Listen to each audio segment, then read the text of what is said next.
Welcome back to my channel, and if you're new, please like, subscribe. It really helps out a lot. So today I'd like to talk about something that I don't see a lot of on YouTube, which is like the theory and the planning phase of the engine build, especially when dealing with like turbocharging or supercharging.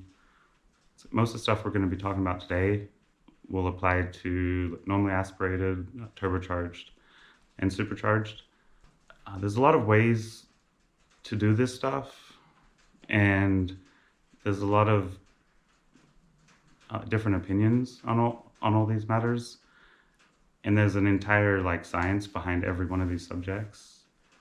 I'm basically just gonna graze through them and just kind of highlight the important parts, and the parts just kind of simplify it all, like to where it's much easier to understand and to like figure out what you need for your engine build. It's like some of the things I want to talk about are the engine choice, the block construction, durability wise, and the like cylinder head flow, camshafts, porting, intake, exhaust, sizing your turbo, fuel injectors, and then reinforcement of all, like to like hold all this together, because that's part of the battle here. And then some of the side effects of turbocharging and some of the things that work in your favor. So block choice, you want to go with an engine that has prior history. So an engine that like people have been building power with reliably for a long time without too much drama, because there's plenty of engines out there that cause nothing but problems, but there's a few that were just built very durable, and they just hold up better, and they have history. So especially when going for big power, because certain engines just will just come apart. So go with the history. My engine that I'm building right now is the 1FC FE, which was, in my opinion, Toyota's most reliable engine, potentially. It's very similar to the 2JZ, but just kind of a different application. So I think it's actually a little stronger than the 2JZ. Not sure about that for sure, but it's a good platform to start with because it's so durable. So you can convert the durability into reliability under power, usually. So choose a good block to begin with. It's like aluminum blocks, they work, but they just don't do as well as the iron blocks. So if you're not too concerned about the weight, always go with an iron block. It's just, you'll have better luck. Choose an engine that has a forged crank in it if you can. This engine that I just picked up, the 1FC, it came with a forged crank from the factory, so that's good. Most are cast. I'll show you an example right here. All right, so the way to tell if you have a forged crank or a cast crank is see that casting, or that mark right there, how it's super wide. It's very hard to see. So it's very wide. Or right there, maybe. See better? See how it's got the really wide seam? So that's kind of what lets you know that it's forged. Alright, so you'll see here on this cast crank, the seam is just a single seam. And then lastly, it's the block design, which that's a broad subject, but there's certain things about durable engines, the way they do it. So there's ribs in it, the thickness of the casting, the way the main caps attach to the block. Like, you don't want them to shift around under power, because that crank is like literally trying to twist itself up So the crank and the main caps are very important. And so we'll just leave it there for block choice. I'm sure I could go on for hours about just this, just like I said earlier, we got a lot to go over here, so I don't want to stay on one thing too long. So when it comes to the cylinder head, it's going to come down to the like type of cam setup. So if it's like dual overhead or like overhead valve or push rod, they all work. They just work differently. That's like good factory CFMs, which is like cubic feet per minute of air. So like you're gonna see numbers usually between the like 200s and high 300s CFMs. So the like higher from the factory, the better, because that just means it can flow good air flow from the factory. So it's a good starting point because it's already almost there. The next is the valve size and the valve size potential, because like most standard engines come with pretty small valves, and it's probably for drivability reasons.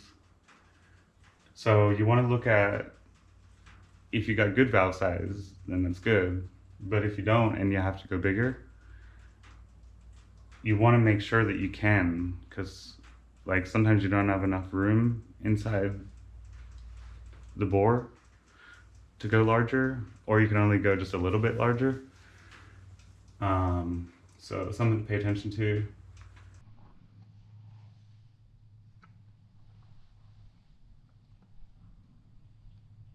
You're going to want to do some porting on the heads. So you want to make sure that you have enough material between the runner going through the cylinder head and the water jacket, because as you open that up, you don't want to cut into the water jacket, because then you're gonna, you're gonna take water in through the engine, so you don't want to do that. So, and you don't want them to crack or anything like that. So you want to, if you got an extra cylinder head laying around, which I know not many people do, you can actually run it through the bandsaw, and just so you can look at. Yeah, so you run through the bandsaw, like right down the center of the runner through the cylinder head. And after you've done that, you can kind of get a cross section of what the actual, so you got the like cylinder head,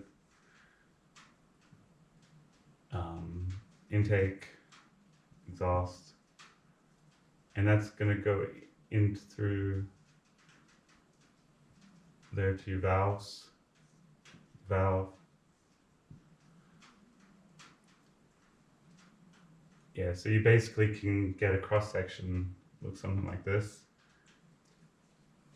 So like when you're porting, you're basically opening up this or smoothing it, going larger. But you got actual like water jackets all around here on the inside, and you like don't want to go through them because there's water right here and right here for cooling.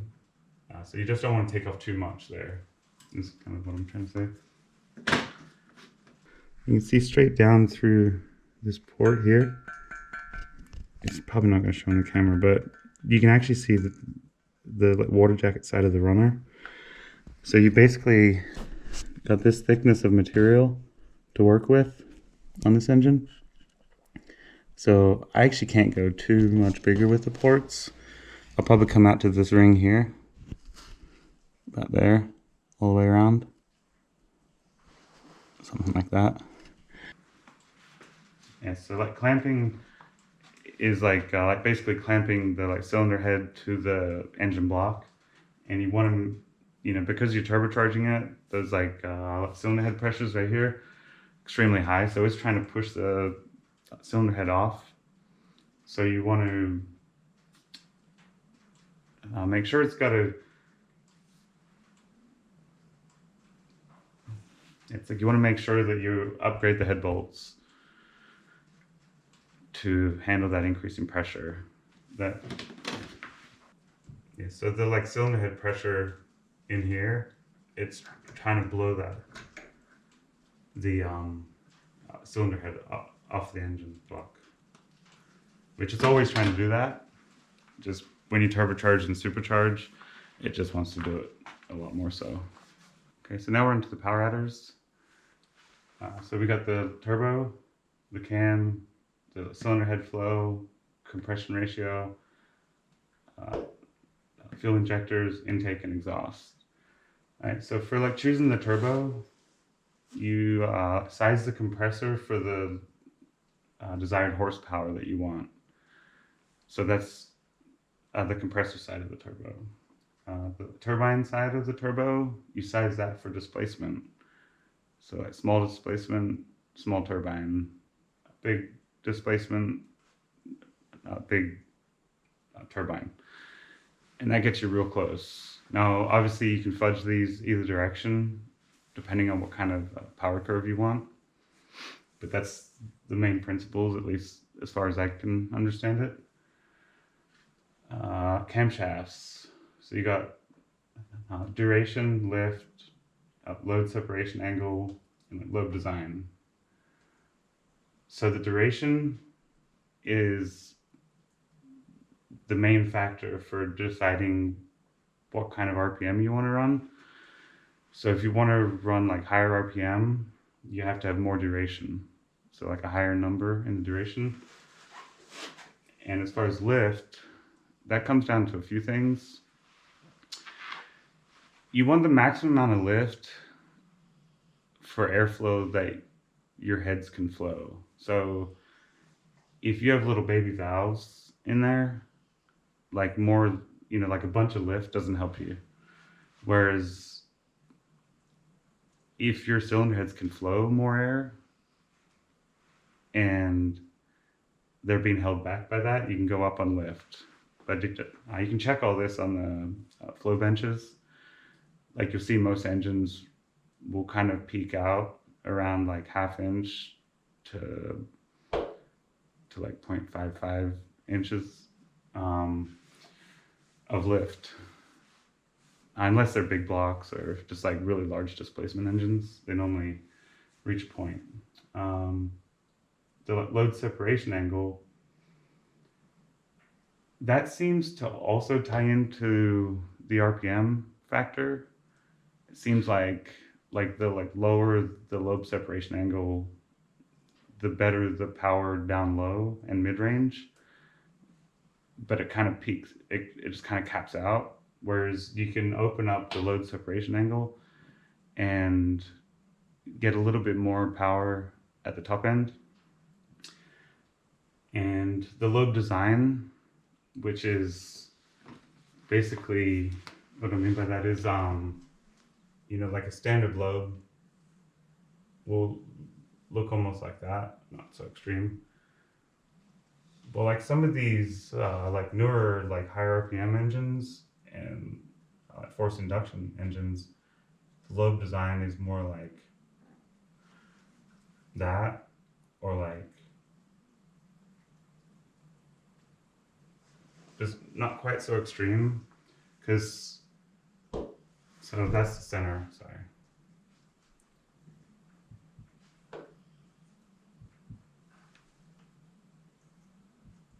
All right, so there's a few different designs of like lobes you can do.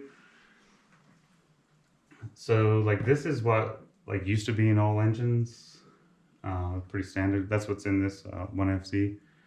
I don't like that because that gives the cam or the if you start turning this at high RPM, like you start to get valve float pretty easy with this design. So it's good for low RPM, but not high RPM. Now these designs like this, it's a lot smoother transition around the peak, or like some of them even will look like that, almost squared off on the top. So what that's gonna do, that's gonna open the valve up and down like pretty linearly. These other designs of the lobes, it's gonna, like this one here, it's gonna open the valve very quickly. It's gonna stay open and then close very quickly. This design here is gonna kind of open quickly, stay, it's kind of in between the two, I guess. Now there's a whole science behind cams, and I'm not going to begin to know or begin to say that I know how all this works, because this is something I've struggled with, is like camshafts for a long time. So this is just what I've got to. This is just the way I understand it all to work. So pay attention to all these things and just start asking questions, because the best guys to talk cams about are the people that make cams. They know so much more than the average person, because there's a lot to them. So, talk to the cam people, tell them what you want to do, and they'll get you real close, if not all the way there. So, so like cylinder head flow, that's kind of a combination between all these things. It's like valve size, porting, cam choice, and with porting I also include like valve jobs and such, which just increases flow also. So yeah, we kind of went over a little bit of that earlier, so I'll just leave that. The compression ratio in a normally aspirated engine, you want to bump compression ratio up. It's probably one of the better ways to make power. But with forced induction, you often want to lower compression or leave it standard. Because the temperatures and pressures are so much greater, you're going to have a better chance of detonation happening on a forced induction. So you want to keep that compression low to get back some of that control of the fuel burn. But if you bump the compression up or you run turbos, you need to run a higher octane fuel. So like fuel injectors, you want to do half pound per hour per horsepower per cylinder. And you never want to run them at 100% duty cycle. With forced induction, you want to stay lower, like 85% or lower, even down to like 80%.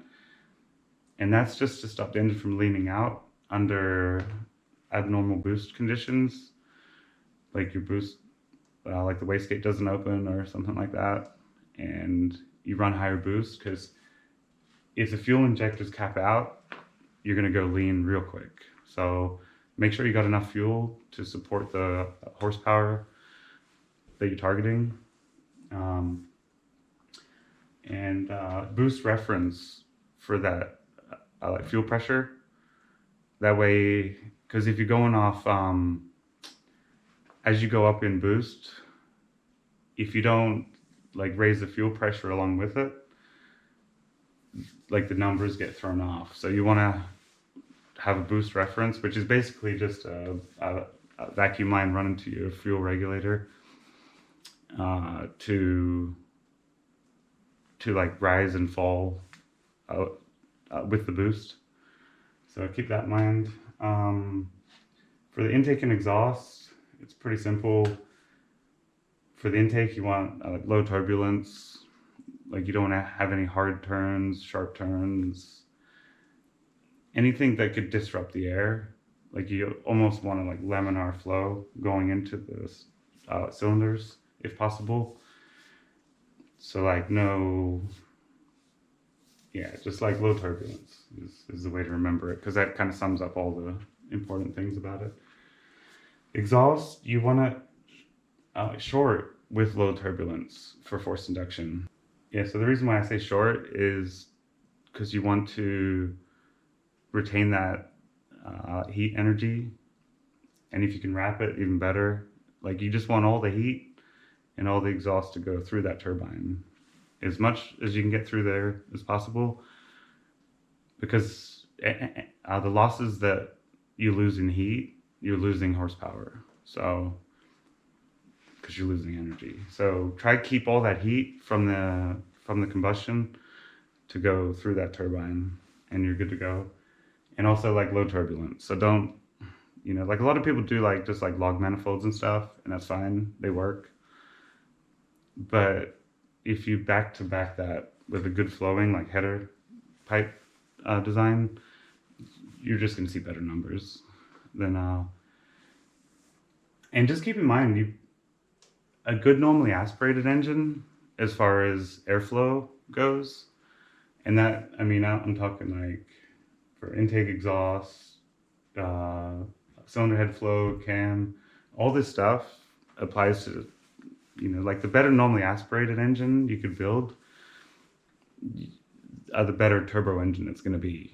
So like a lot of people say that you can get away with stuff when you turbocharge because you can still make more power than you need usually, just with more pressure. But if you build a good normally aspirated engine as far as airflow, like low turbulence, like getting a lot of air in and out, when you do strap a turbo to it or supercharger, it's just going to work that much better. So, and the thing to remember, like when you dyno the engine like normally aspirated and you see the power curve, the turbocharged curve is going to look very similar.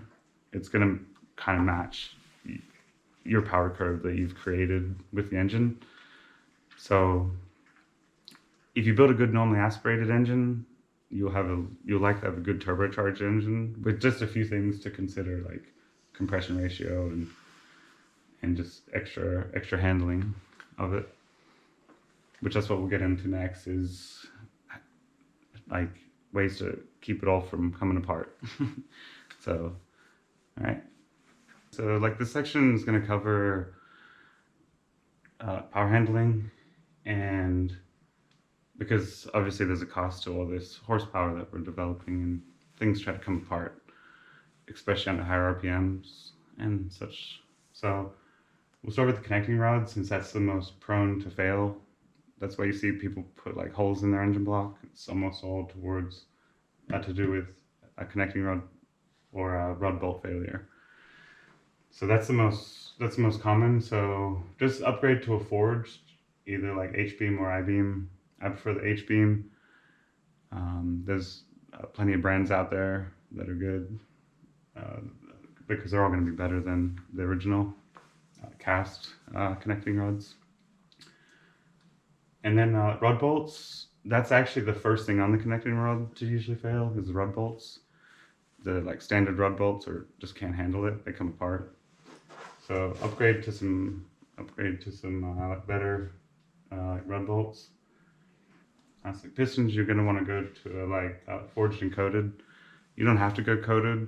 I prefer it for forced induction because it just kind of stops at, like, kind of keeps the heat where it's supposed to be on the piston, as opposed to just like heat sinking through the piston. It's like it's just going to contain the heat a little better. It's going to hold together a bit better.